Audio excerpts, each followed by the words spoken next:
पिछले दिनों नवग्रही योग की काफी चर्चा जुपिटर इफेक्ट पर परस्पर विरोधी मत दिए गए। 9 ग्रहों की एक ही सीध में आ जाने इस युति चक्र के कारण कितनी विभीषिकाएं उत्पन्न हो सकती है, इस पर ग्रंथ लिख दिए गए। 3 वैज्ञानिकों द्वारा लिखित इसी नाम से एक पुस्तक पर काफी विवाद उठ खड़ा हुआ और अंत में निराश हो दोनों ने अपने को इस मसले से अलग कर लिया। एक वैज्ञानिक डा. ग्रिबिन अपनी बात पर अड़े रहे। उनका कहना था कि इसके प्रभाव तुरंत नहीं, दूरगामी होंगे। सारे विश्व का मौसम बदलेगा, कहीं भूकंप फूट पड़ेंगे तो कहीं अकाल व महामारी का दौर आरंभ होगा। विनाशकारी बाढ़ों से कहीं कहीं जल प्रलय का खतरा है। ग्लेशियरों की स्थिति पर भी इसका प्रभाव पड़ेगा तथा हो सकता है कि पृथ्वी का बहुसंख्य भाग हिम से ढंक जाए। मार्च की नवग्रह युति लीला का प्रसंग समाप्त हुआ तथा सभी ने कहना आरंभ कर दिया कि अष्टग्रही योग की तरह मात्र मानव जाति को डराने के लिए इस प्रकार की बातें कही जाती है। दूसरी ओर कुछ परिवर्तनों को दृष्टिगत रख विश्लेषणकर्ता कहते हैं कि जुपिटर इफेक्ट से प्रलय तो नहीं हुई परंतु पर्यावरण बहुत तेजी से बदला है व डा. ग्रिबिन द्वारा कही गई कई बातें सत्य हुई हैं। आगे भी अंतरिक्षीय उपग्रहों के मापन यही बताते हैं कि विभीषिकाओं का दौर जारी रहने वाला है। यदि हम थोड़ी पीछे की ओर दृष्टि डालें व पर्यावरण संबंधी समाचारों का एक विहंगावलोकन करें तो कुछ विस्मयकारी अपवाद रूप घटनाक्रम दृष्टिगोचर होते हैं। इस वर्ष मई माह में जहां भारत जैसे देश में भयंकर गर्मी पड़नी चाहिए थी, वहां 3/4 भूभाग में अप्रत्याशित मौसम देखा गया। अधिकांश स्थानों पर गर्मी में उग्रता नहीं थी। जहां शीत ऋतु लंबी खिंची तथा हिमालय के निचले इलाकों में मार्च अप्रैल तक हिमपात होता रहा, वहां सारे उत्तर भारत में कभी वर्षा, कभी ओले, कभी झंझावात तथा कभी तेज हवा के साथ आंधी तूफान का दौर चलता रहा। पिछले 200 वर्षों में अप्रैल में इतनी वर्षा नहीं हुई, न हिमपात, जितना 1982 की अप्रैल में हुआ है। प्रकृति जिस मदमस्त हाथी की तरह क्रुद्ध हो अब दौड़ी चली आ रही है, इसका पूर्वाभास मई जून 1982 में ही हो गया था, जब मौसम विशेषज्ञों ने समय से पूर्व मानसून, अतिवृष्टि तथा अधिक समय तक वर्षा ऋतु के खिंचने नवंबर तक की संभावना बताई है। अपने अंतरिक्षीय उपग्रहों से लिए गए चित्रों व गत 70 वर्ष के आंकड़ों के आधार पर मौसम विभाग के डायरेक्टर जनरल डा. P0K0 दास ने आने वाले समय को और भी अधिक भयावह संभावनाओं से पूर्ण बताया है। उनका कहना है कि 1979 में मानसून की भारत में पूर्ण विफलता, 1980 में गर्मी में यूरोप व अमेरिका में हिमपात तथा 1981-82 में ओलों की वर्षा से फसल की सारे विश्व भर में हानि पहुंचने के घटनाक्रमों को एक दुर्घटना मात्र कहकर नहीं टाला जा सकता है।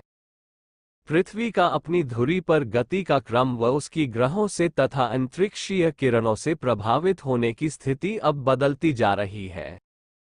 वातावरण में संव्याप्त धूलि कणों की मात्रा, कार्बन डाइऑक्साइड ओजोन की परतों पर जमाव तथा ज्वालामुखी विस्फोटों की श्रृंखला से पर्यावरण संतुलन बहुत बुरी तरह प्रभावित हुआ है।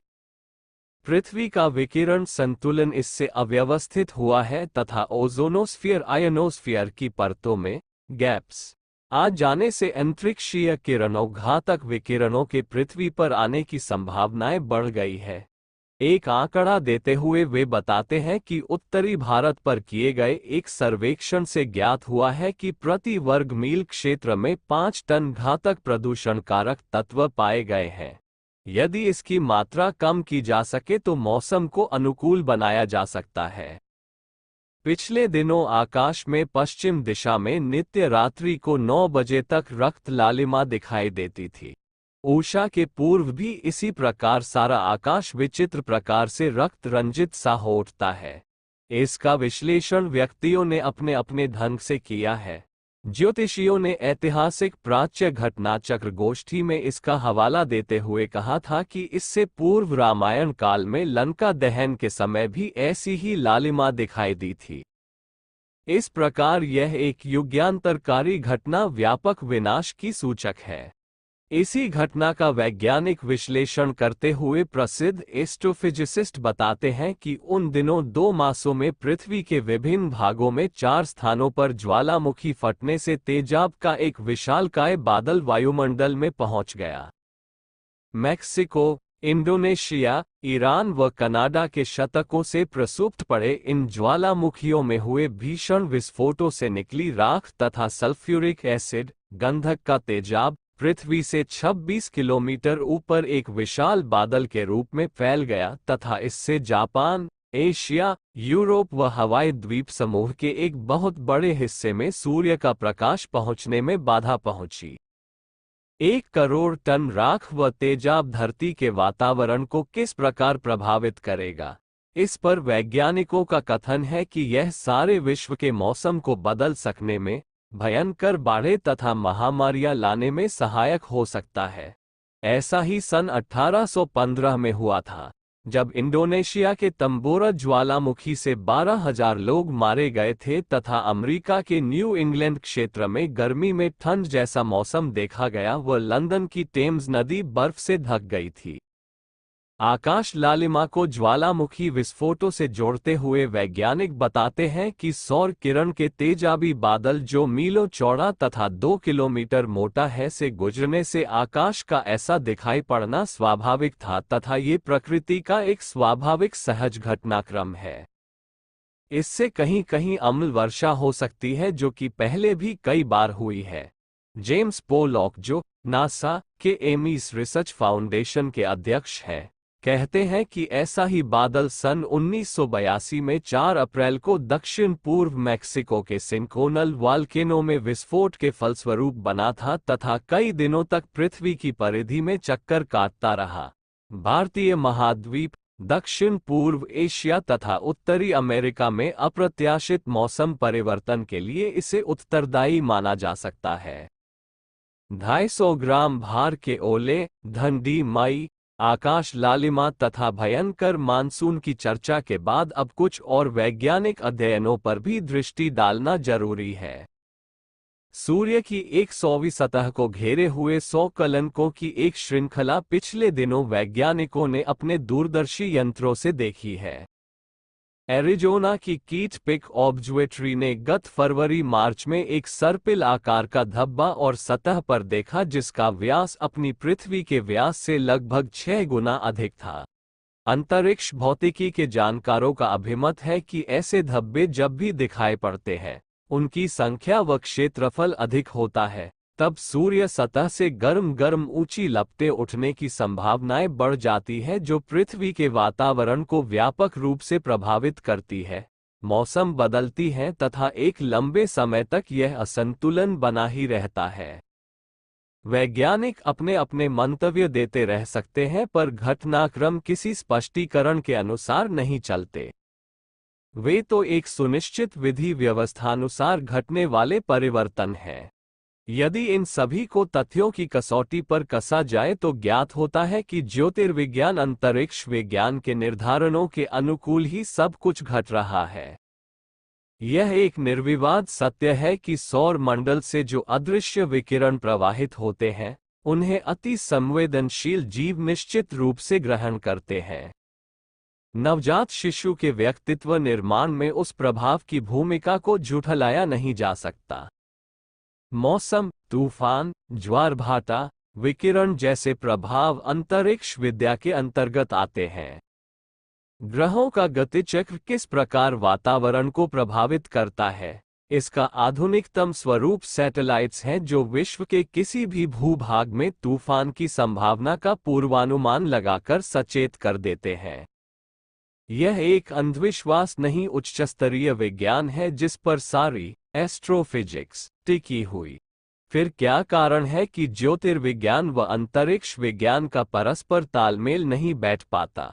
एक ने सूक्ष्म जगत पर तथा दूसरे ने पर्यावरण मौसम पर अपना मंतव्य प्रकट किया, तो ये भी एक सत्य है कि सूक्ष्म प्रभाव तथा पर्यावरण असंतुलन पर संबद्ध है।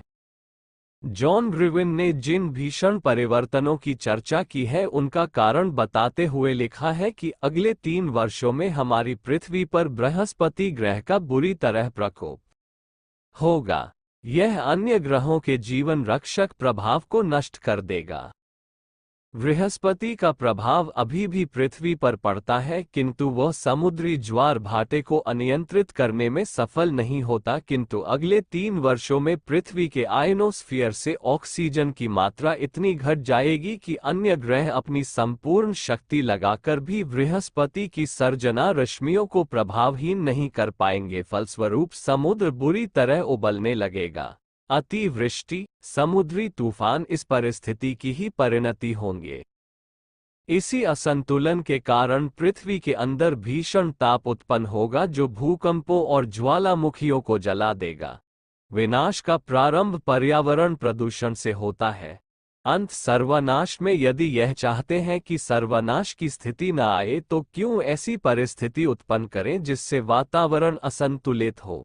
वान अभी छूटने वाला है, पूरी तरह छूटा नहीं।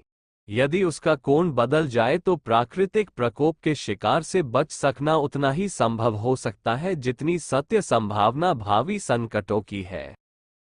अच्छे बुरे वातावरण से अच्छी बुरी परिस्थितियां जन्म लेती है और वातावरण का निर्माण पूरी तरह मनुष्य के हाथ में है। वह चाहे उसे स्वच्छ, स्वस्थ और सुंदर बनाकर स्वर्गीय परिस्थितियों का आनंद ले अथवा उसे विषाक्त बनाकर स्वयं अपना दम घोटे। प्राकृतिक असंतुलन से उत्पन्न विभीषिका का एक स्वस्थ उदाहरण 20 मार्च 1979 के नवभारत टाइम्स में छपा है। मध्य प्रदेश में नर्मदा नदी के प्रति लोगों में असीम श्रद्धा भावना है। लोगों का विश्वास है कि जिस समय नर्मदा सूखने लगेगी उस समय प्रलय की स्थिति आ जाएगी। इसे भले ही तथाकथित बुद्धिवादी अंधश्रद्धा कहें, किंतु उस मान्यता के पीछे पूर्ववर्ती विवेक दृष्टि ही कार्य करती है। रीवा संभाग के इंजीनियरों और विशेषज्ञों ने भी यह आशंका प्रकट की है कि नर्मदा विंध्याचल में अमरकंटक की पहाड़ियों के एक कुंड से निकलती है। पिछले 10 वर्षों में कुंड का जलस्तर का 91 से 0 मीटर शून्य नीचे चला गया है। इस स्थिति में नर्मदा 15 वर्ष में पूरी तरह सूख सकती है। जलस्तर घटना वृक्षों के तेजी से कटाव और बॉक्साइट के लिए होने वाली खुदाई के कारण पैदा हुआ। पर्यावरण संबंधी असंतुलन ही एकमात्र उत्तरदायी है। यदि पृथ्वी के एक छोटे से क्षेत्र का असंतुलन इतनी गड़बड़ी पैदा कर सकता है, तो जब सारा संसार ही अपने दूषित आचरण से प्रकृति के संतुलन को बिगाड़ रहा हो, तो विनाश की संभावना को ईश्वरीय विधान की अनिवार्यता क्यों कहा जाए? सोवियत संघ के जल मौसम विज्ञान केंद्र के निर्देशक प्रो-0 मिखाइल पेत्रोत्यात्स ने भी इस तथ्य को स्वीकार करते हुए लिखा है, पिछले कुछ वर्षों से पृथ्वी के तापमान में निरंतर वृद्धि हो रही है। वायुमंडल में धूल के कणों की घट बढ़ के कारण तापमान में उथल पुथल पैदा होती है। उस समय उष्ण प्रदेश में गर्म हवाएं आर्कटिक प्रदेश की ओर बढ़ने लगती हैं और आर्कटिक प्रदेश की बर्फीली हवाएं उसका स्थान लेने लगती हैं। इस असाधारण प्रकृति परिवर्तन से असाधारण संकटों का उठ खड़ा होना संभव है। सुरसा के मुंह की तरह बढ़ी हुई कामनाओं के कारण खड़े हुए कल कारखानों से उगलता हुआ धुआं, मोटर गाड़ियों द्वारा छोड़ी विषैली गैसें, एटम बमों के विकिरण का विष जल, थल, नभ सभी को विषाक्त बना रहा है। नदियों का जल पीने योग्य नहीं रहा।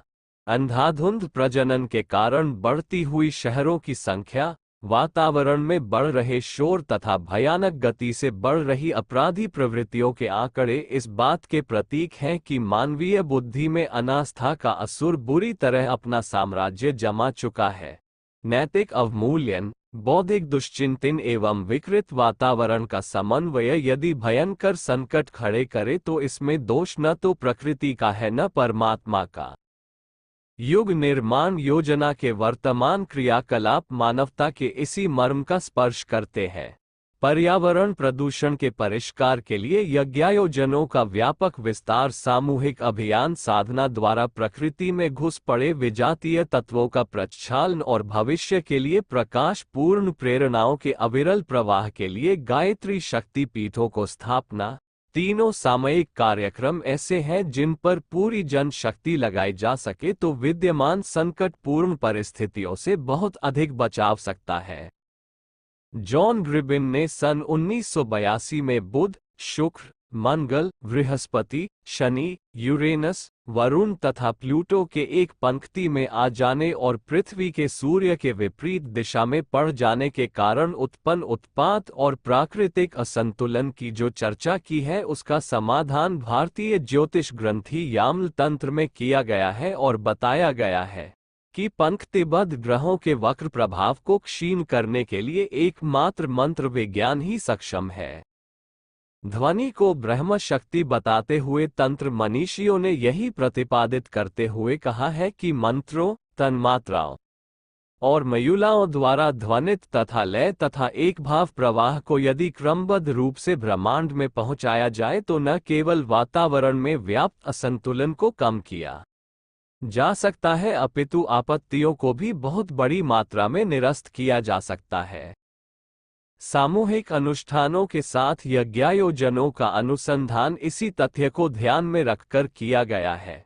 प्राचीन काल में ऐसे वाजपेय यज्ञों के संचालक केंद्र और आरण्यक स्थान स्थान पर हुआ करते थे। इन दिनों इसी तथ्य की पुनरावृत्ति होने जा रही है। दिल्ली से प्रकाशित दैनिक नवभारत टाइम्स के संपादक और विद्वान संपादक श्री अक्षय कुमार जैन ने अपने जीवन का एक मार्मिक संस्मरण मासिक प्रकाशित मन के मई 1979 अंक में दिया है। सुप्रसिद्ध भारतीय तंत्र विद्या विशारद कविराज श्री गोपीनाथ से हुई भेंट को अपनी अलौकिक अनुभूति बताते हुए उन्होंने लिखा है कि कविराज की सूक्ष्म दृष्टि ने ये देख लिया है कि देश में समर्थ सत्ताएं अस्तित्व में हैं, उनके क्रियाकलाप अलौकिक हैं और उनके प्रयत्नों से सन 1971 के बाद से सतयुगी परिस्थितियों का आविर्भाव चल पड़ेगा, पर साथ साथ ध्वंस भी जारी रहेगा। भविष्य में भारत के गौरव की असाधारण रूप से वृद्धि होगी। यहाँ की प्रगति अप्रतिम होगी और यहाँ के धर्म संस्कृति का प्रभाव सारे विश्व में होगा।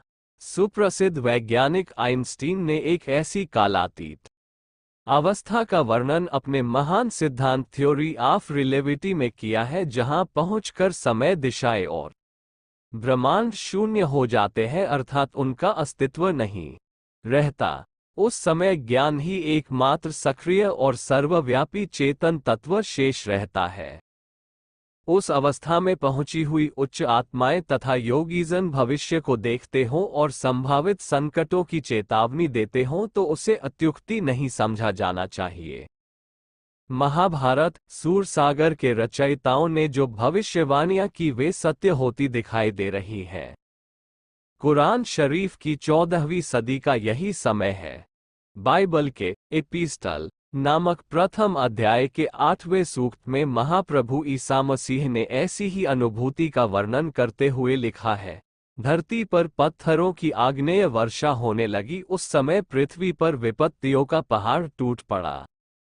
ये भविष्यवाणी पैथुअल के पुत्र जोल के मुख से कहलवाई गई है, जो साय धर्म के महान साधक संत माने जाते हैं। स्मरण रहे, स्काईलैब जैसे अंतरिक्ष यानों के मलबों के टुकड़े पृथ्वी पर गिरने का क्रम पिछले दिनों प्रारंभ हुआ है। लोग मन में भले ही मान लें कि यान संकट टल गया, किंतु विवेक कहता है कि यह तो बड़े संकट का श्री गणेश भर है, अंत नहीं।